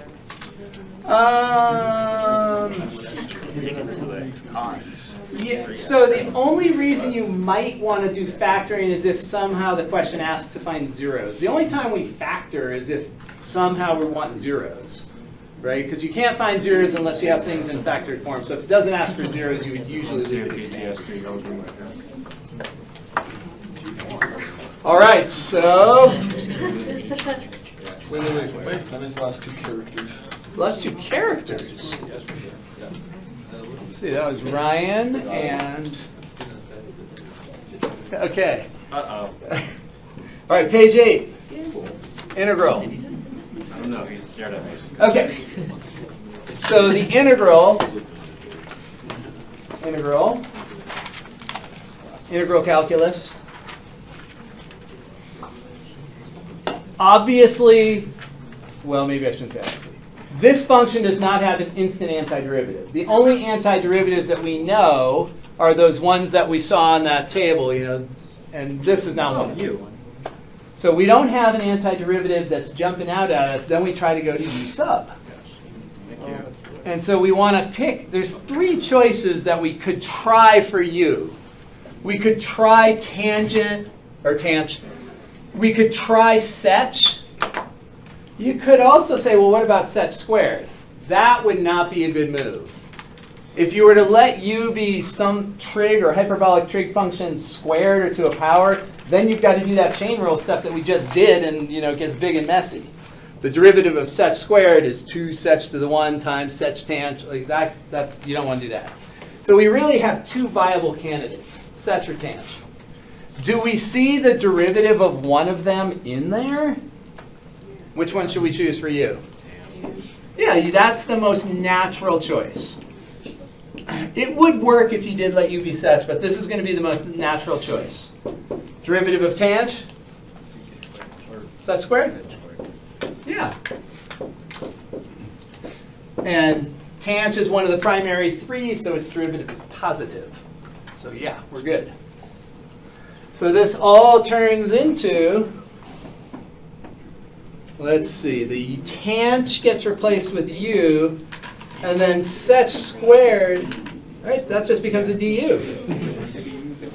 U du.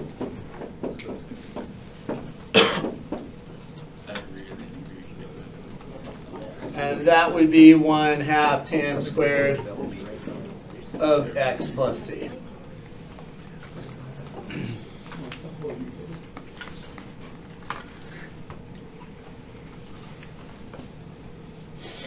Any issues with that? How'd you get the 1/2 and the square? Right here? Yeah. Power rule. So the power here is a 1. So if you integrate x, you would get x squared over 2. If you integrate u, you get u squared over 2. Oh, yeah. So we're adding 1 and dividing by the new exponent. It'd probably be more obvious if you were integrating u cubed. You'd probably instantly write u to the 4 over 4, right? All right, any questions on that? Good times? All right. You all integrate this one. If you don't know an antiderivative, try u sub. There's 2 choices, numerator or denominator. Try. Try. There is no try. What was, it was sine? That was like that, because I remember. Oh, no, it's like squared. X squared? It was 1 plus x squared, like tangent. Oh, yeah. Oh, right, yeah. There's one number. And then you back. Interesting. Yeah. He was very happy. He's still smiling. So you can choose whatever you can do. There's just better No, it's just full. It's just full of it. Can't wait to see your exam. Oh, yeah. I'm using those. Don't need an identity. Most of our identities that we trigger are like powers of 2 that we want to use. You'll be able to use a direct u sub. U sub. Anyone get it yet? Can you double check mine? Oh, we're doing the second one right now. Oh my God. So we're able to Yeah, use that's good start. That's what you want to do. Why couldn't I have seen that? Why couldn't I have seen that? Yes. It is that? Yes. Oh my God. Yes, it is that. It is that. What is that? No. Because arctan will have there's a square, right? Arctan you have 1 over 1 plus x squared. Take a look at that again. So it's even simpler. But you generally, if you're like UB something, you want to let be the whole denominator. Yeah, try the whole denominator. The integral, the derivative, so you have a 1 over x, right? Derivative of the denominator. So derivative of the denominator of the numerator. Yep. Just as natural log f. So usually, so if we're trying to pick a new sub, we're looking for the angle in the square root, in the exponent, or so the problem here is that we can't separate, so we can't make this single plus. We can't distribute a numerator into a denominator. So that's kind of the problem. So we let u be the denominator, because then then the denominator will become one thing. That's the problem. The denominator is two things right now. If this was flipped, and the denominator was one thing, and divided into 1 over 1. So the problem is the denominator is two parts. So usually let u be the whole thing, but try to turn it into one expression. Try letting Yes, I saw that one.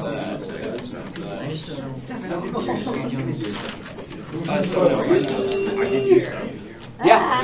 Good? How'd yours go?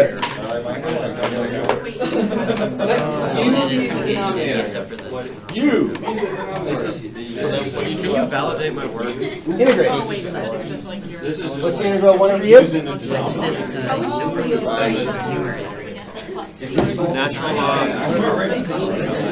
Natural log of u? Natural log of the absolute value of u? Perfect. Yeah. Can you validate my supplement here? Are you remembering that, or? Yeah. Plus it. All right, let's go through this one. Now remember, we actually talked about something called logarithmic form last week or 2 weeks ago or something. Isn't this in log form? Yes. You could write down the answer instantly. Yes. Because the derivative of the denominator is the numerator. Oh no.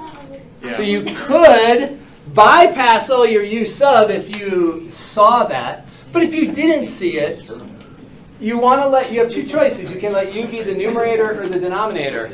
Letting u be the numerator is going to get you nowhere. Because if we let u be the denominator, its derivative is right here.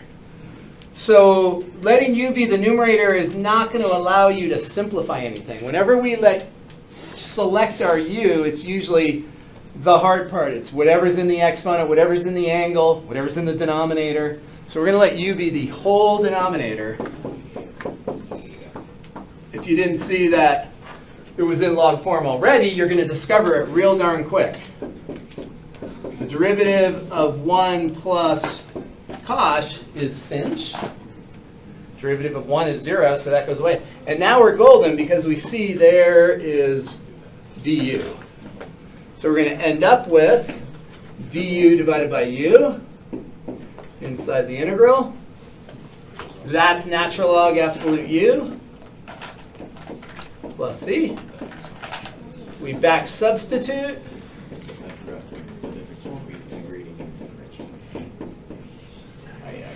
And then, do we need the absolute value bars for the cosh of x plus 1? Not really. Because the cosh is the hanging cable. Cosh is the hanging cable, so it's always above the x-axis. It's always positive. Cosh plus 1 is always positive. So you don't need absolute values. You would not lose points for having them there because it's still correct. But you could take them away because the inside of that log is always positive. So you don't need it. That makes sense? All right. Let's try this one. Oh boy. So again, there's not an instant antiderivative, so you're going to try u sub. You have two choices. Do not include a square. So your two viable choices are cotangent or cosec. Those are the two viable choices. Letting u be hyperbolic trig function squared will lead to a messy, messy big du, which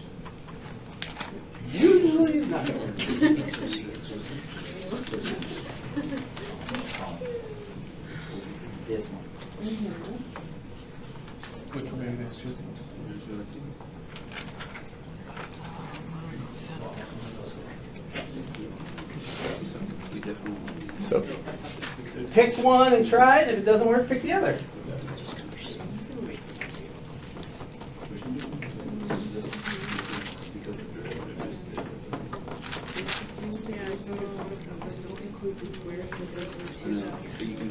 You don't check on it? I just feel like I did it wrong. No.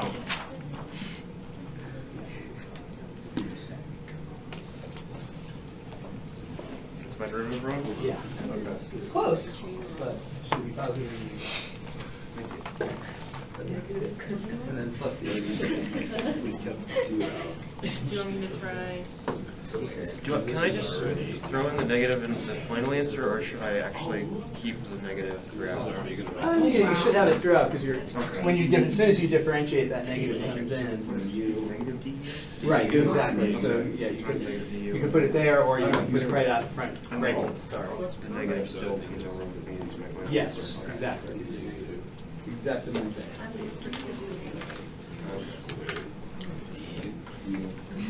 I'll take that.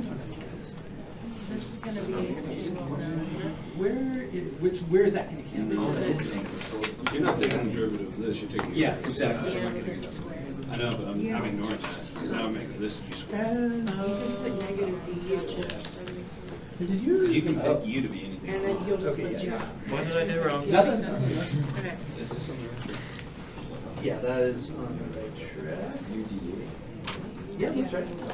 I can ignore the u and make u whatever I want. This is Great. great. I was like, if I make this cot squared. Well, if you make it into the fourth or something. Well, if you do cotangent squared, the problem with doing a trig function squared or hyperbolic squared is that when you differentiate, you're going to get 2 cotangent to the 1 times the derivative of cotangent, which is minus Not a good one. Yeah, not a good one. You have chain rules instead of. Yeah, the chain rule is going to make it easier if you put a square. I just want them. So you usually just want it to be one of the base functions.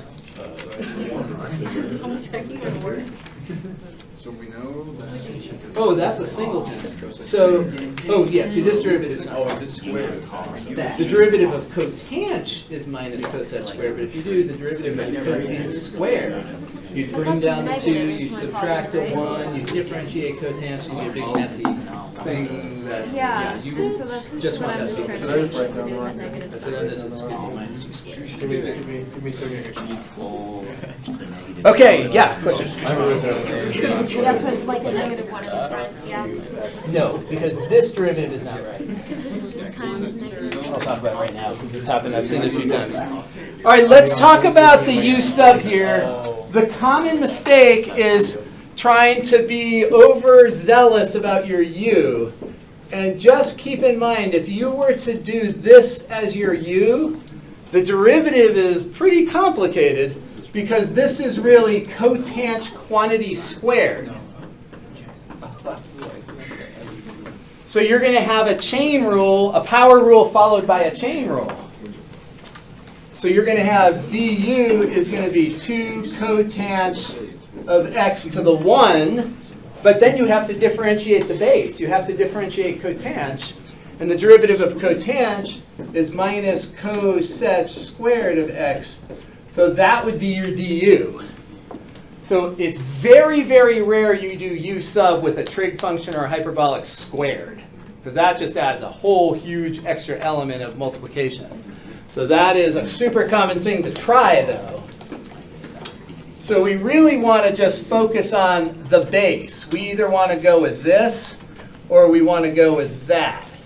Those are the 2 viable choices. And we do, most of you see that cotangent has a derivative that's almost right there. So let's go with that. So if we let u be cotangent, then du will be minus cosec squared. And then we can move the minus to the other side. And so that's the move there, is to let u be just that single base function. And then our integral will become u squared du times negative 1, which we'll put in front. Does everybody see that? So cosec squared dx is this part's the du, and if you let u be cotangent, then we have u squared. And so this will be minus 1/3 u cubed plus c. And then we do our back substitution, and that'll be our final answer.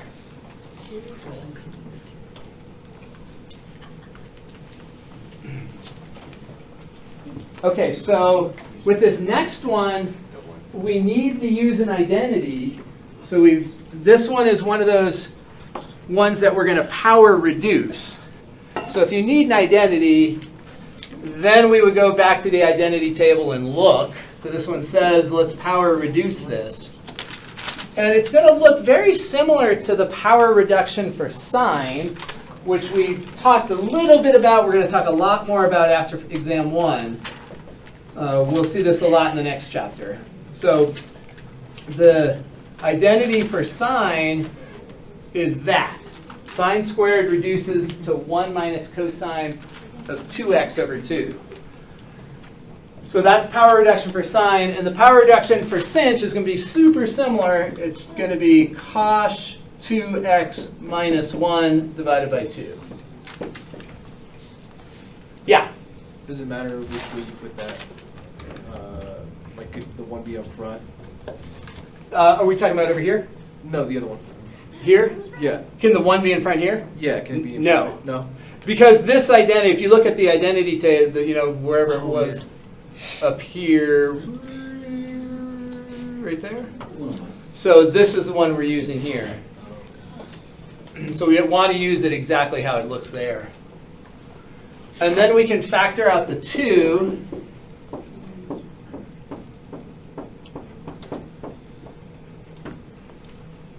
And then we're going to integrate term by term.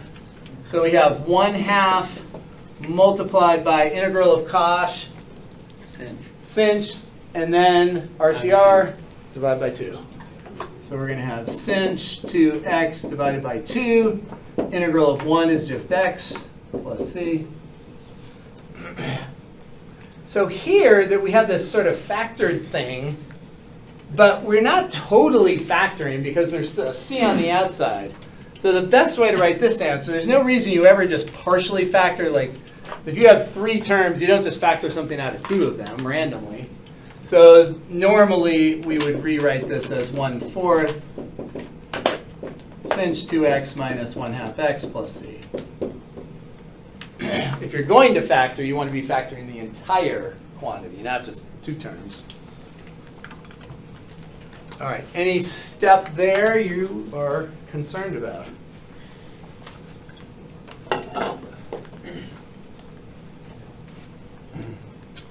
All right. So before Wednesday, because we'll spend all day Wednesday reviewing, so you should look at the prior exams that are up on OneNote. So there's 3 prior exams up there. You can look at those. In my math lab, there is a practice, homework assignment for exam 1. That gives you a whole bunch of my math lab problems that you can work on to work out some of the skills. So look at all that stuff before Monday. Because Monday we'll spend all day, or excuse me, Wednesday we'll spend all day reviewing. Monday you can show me what you know. All right. So last one, this is kind of a contrived area problem, or contrived application. We've got this thing that they're calling a kiln that doesn't look like a kiln to me, but there's not even a door on it. So we've got this hyperbolic cosine that's been flipped upside down for the face. We want to find the volume of the inside. So obviously we want to find the area of the face, and then we'll multiply it by that side length. So let's go ahead and look at that. So we've got this function. The only value of hyperbolic cosine that we know is at 0. We know cosh of 0 is 1. It's the hanging cable. That's the only point we know. We certainly don't know any others. So what we have to do here is some abstract stuff. So we're going to set 0 equal to the function. If we want to isolate x, we would have to use an inverse hyperbolic function. So x is going to be the inverse hyperbolic cosh of 3. We don't know what that is. That's all we know. That's all we know right now. And so if we want the area of this face, we can certainly use symmetry. So there's 0 there. This is going to be the inverse cosh of 3. And our integral for the area of the face, we'll use 2 for the symmetry. And then we're going to integrate from 0 over to cosh inverse of 3. And then we have to integrate the function, right? If we integrate the function, we get the area beneath the function. So that's the function that we're integrating, 3 minus cosh of x dx. So that'll give us the area. And if we want this to be volume, all we have to do is multiply by 6. We'll focus on this part. So integrate. Integral of 3, of course, is 3x. Integral of cosh is sinh. And this goes 0 to inverse cosh of 3. When we plug in 0, we get 0. Cosh, 3 times 0, 0, sinh. The one value we know is that sinh looks a lot like x cubed. It's going to go right through the origin. So this is going to contribute nothing. But then here's where we're going to have to use some technology. We're going to get 2 multiplied by 3 inverse cosh of 3 minus sinh of inverse cosh of 3. So that'll be our answer. And all of our, certainly most of our utilities will work to figure out what that value is. Desmos is always my default if I'm near a computer. Desmos will do it very nicely, very quickly. And all we have to do is type it in exactly as we see it. Cosh inverse of 3 minus 2 sinh of cosh inverse of 3, and there's our answer. For the area? That's the area. That's the answer for the area. Yeah. Then we'll multiply by 6 to get that. All right. Any questions on any of those steps?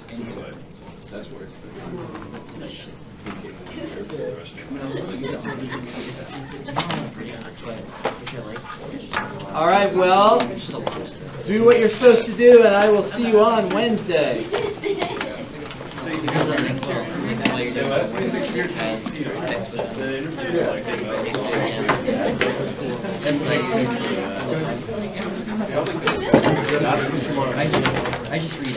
All right. Good luck doing homework. Get that homework wrapped up. That's for the volume. Yeah, so because the kiln is 6 deep, to get the volume, we're going to multiply that face area by 6. Question? First one is, where was the test? They're in OneNote. Oh, OneNote was open. He was saying. OneNote? Prior test? Last notebook? No. Yeah, you want your class notebook open first. If you make this triangle, that's right in. So once you find that length there, you already know that length. So it's the same thing. Oh no, under library. It's basically doing the same thing. And I would just open. Yeah. If you open it in OneNote, you can get it out of Teams. And yeah. Perpendicular. And so the answer keys are there too. It's because you're using exterior angles as well. Some. Confident? You're doing great. What?